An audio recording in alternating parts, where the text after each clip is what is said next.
Hola mis queridos amigos, nuevamente con ustedes, su doctor Tigre, el que ronca en esta negra noche neoliberal latinoamericana, sudamericana y ecuatoriana, aquí desde Quito, la capital del Ecuador, la mitad del mundo, con el Pichincha, el lugar donde se libró la batalla de Pichincha, y abajo el Panecillo, el lugar donde ustedes pueden ver, se encuentra la Virgen del Panecillo protegiendo a la ciudad.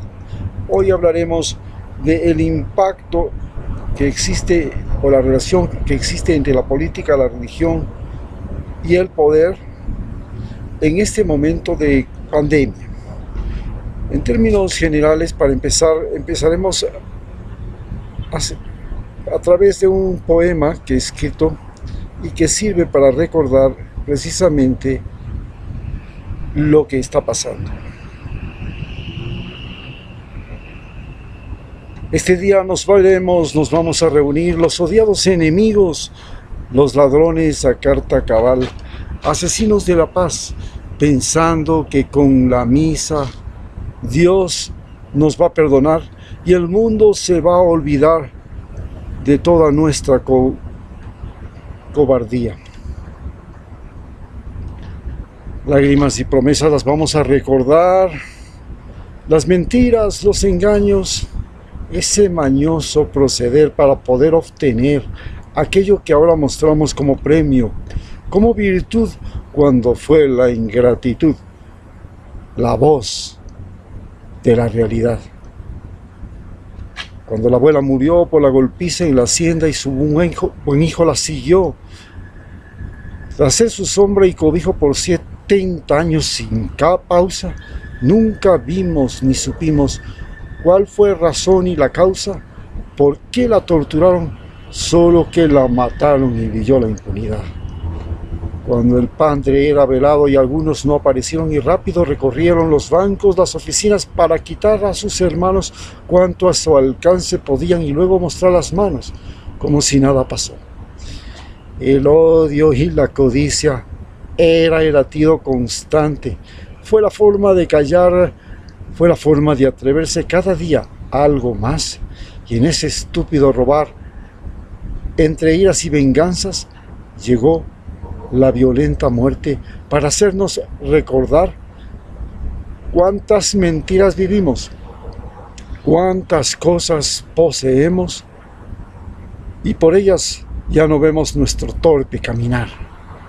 A todo el mundo engañamos, no hay perjuicio que pagar. Los hijos y los amigos y hasta aquellos conocidos no pueden imaginar que a Dios y al diablo burlamos, los supimos despistar. Es así como han procedido nuestros políticos en estos tiempos de pandemia.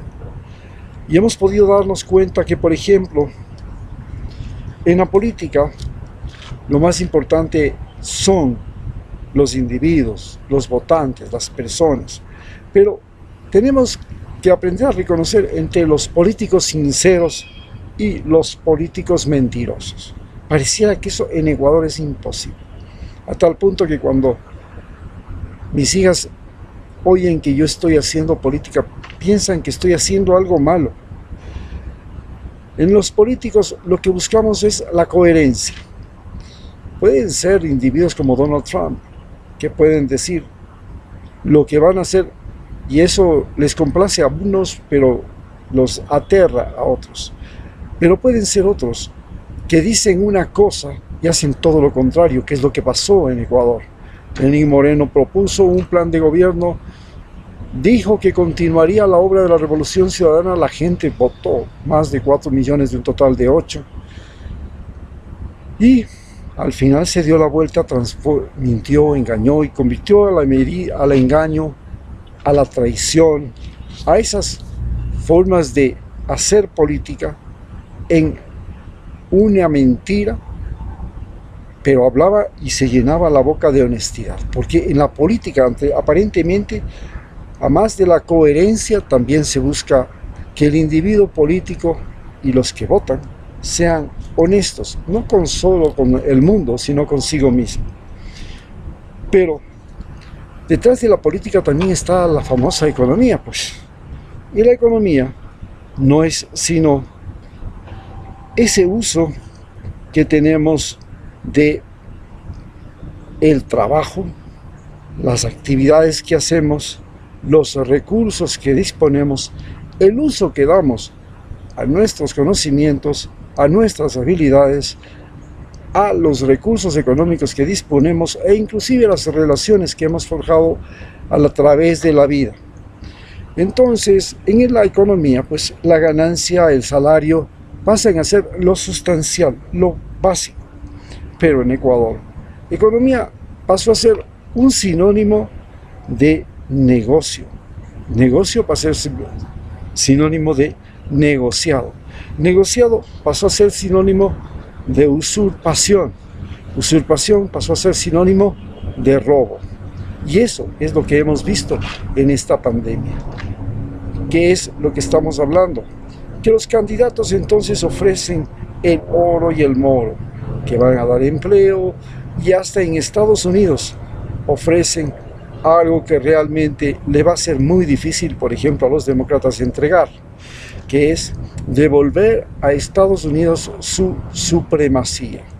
Entendemos que Estados Unidos es un país que se convirtió en el último imperio supremacista blanco y hoy día se enfrenta al hecho real de que en el mundo entero hay nuevas economías que han emergido, hay nuevas formas de trabajar, hay nuevas formas de comerciar, hay nuevos productos, nuevos inventos, nuevas formas de comunicarse y de movilizarse que ya no le permiten a Estados Unidos ser lo que fue durante el siglo XX.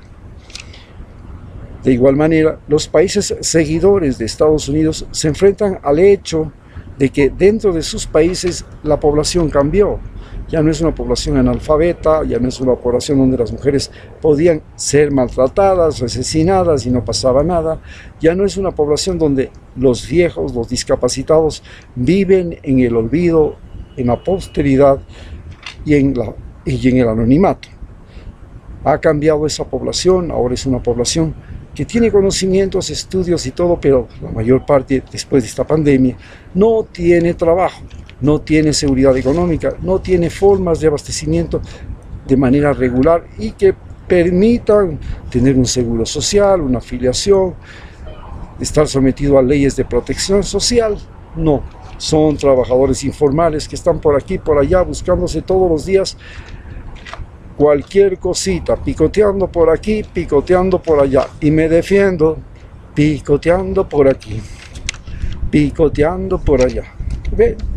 Y pasamos entonces a entender lo que está pasando con la religión, porque la religión está metida ya en la política, porque ya lo hemos visto en Bolivia. Los fanáticos religiosos de Santa Cruz se tomaron el poder después del golpe de Estado, con Camacho a la cabeza, y dijeron: esto es mío, poniendo una cruz en el Palacio de Gobierno. Hoy la religión también está cumpliendo su papel, y la religión es un culto a un Dios. Los dioses, ustedes saben, pueden ser católicos, pueden ser evangélicos, pueden ser musulmanes, pueden ser taoístas, budistas, confucionistas. Las religiones en el mundo no faltan. Dios dejó de ser un ser que existe en los cielos, porque ahora en los cielos están los aviones, las naves, los satélites, las naves espaciales, y Dios está realmente en nuestra cabeza. Y ese Dios que está en nuestra cabeza, como ya no habita en el cielo, tiene el problema de que cada uno piensa que Dios es similar a él, y no pueden reconocer que Dios y esos conceptos de las religiones se fundamentan en el miedo, la incertidumbre, la ignorancia, en la medida en que hubo falta de conocimiento, que no se entendían por qué venía el rayo, por qué venía la lluvia, por qué venía el verano, el invierno, por qué salía la luna, por qué aparecían los cometas, por qué la gente moría, por qué la gente vivía. Pero ahora que ya comenzamos a entender eso, como que Dios se va arrinconando solamente a vivir en nuestro cerebro. Pero otra de las cosas fundamentales de Dios era que Dios representaba la solidaridad entre los seres humanos, porque como éramos todos los seres humanos parecidos a Dios, se suponía que si hacíamos un bien a otro ser humano, entonces hacíamos un bien a Dios. Pero comenzamos a separarnos. El uno era blanco, el otro era negro, el otro era indio, el otro era mujer, el otro era hombre, el otro era chiquito, el otro era gordo, el otro era flaco, el otro hablaba español, el otro hablaba inglés, y comenzamos a odiarnos entre los seres humanos, y cada cual odiaba a tal punto que creía que el Dios con el que tenía derecho y que le iba a perdonar por los delitos y las cosas malas que hiciera, era diferente al Dios del tipo al que habían matado, al que habían robado y al tipo que era así.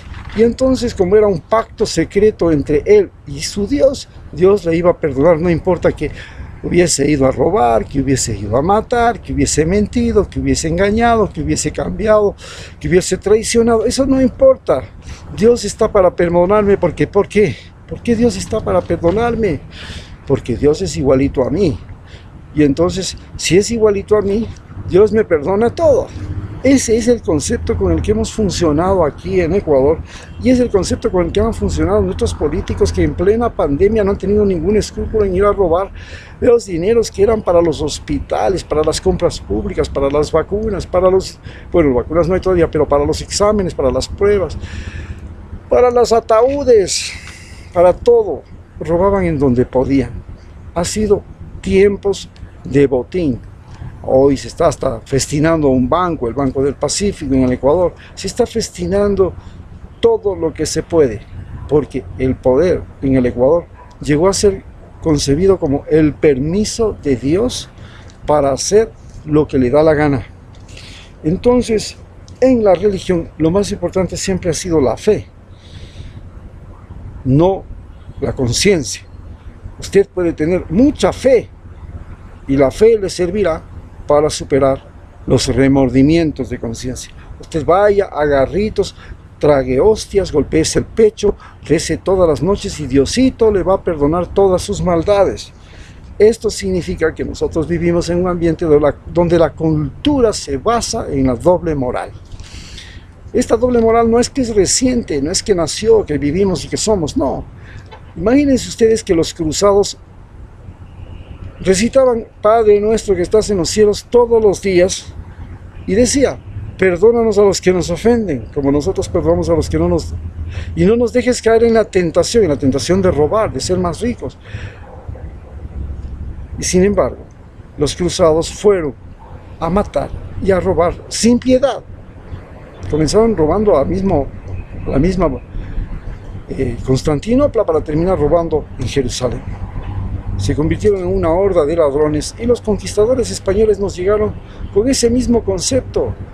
Robaban a los indios, violaban a las mujeres, mataban a lo que se cruzaba por su camino, y Diosito les perdonaba. Y esa doble moral de tener a Dios colgado en una cruz en el pecho, o marcado en las piel, era ya de por sí el perdón de Dios. Esto es lo que ahora, con la pandemia, se nos revela y se nos presenta como el gran problema de nuestra sociedad ecuatoriana, que tiene que ir a votar. Y por supuesto los candidatos se presentan como iluminados por Dios, se presentan como exitosos empresarios o profesionales con un montón de títulos, o se presentan como increíbles poetas de la honestidad y la pureza, especialmente aquellos que saben muy bien que la ley se hizo para el de Poncho, que la ley no existe, sino que es una interpretación, que la ley se la hace y se la deshace, tal como se hace, se deshace, y que la ley es un invento provisional, que saben que el que hace la ley hace la trampa. Muchas gracias.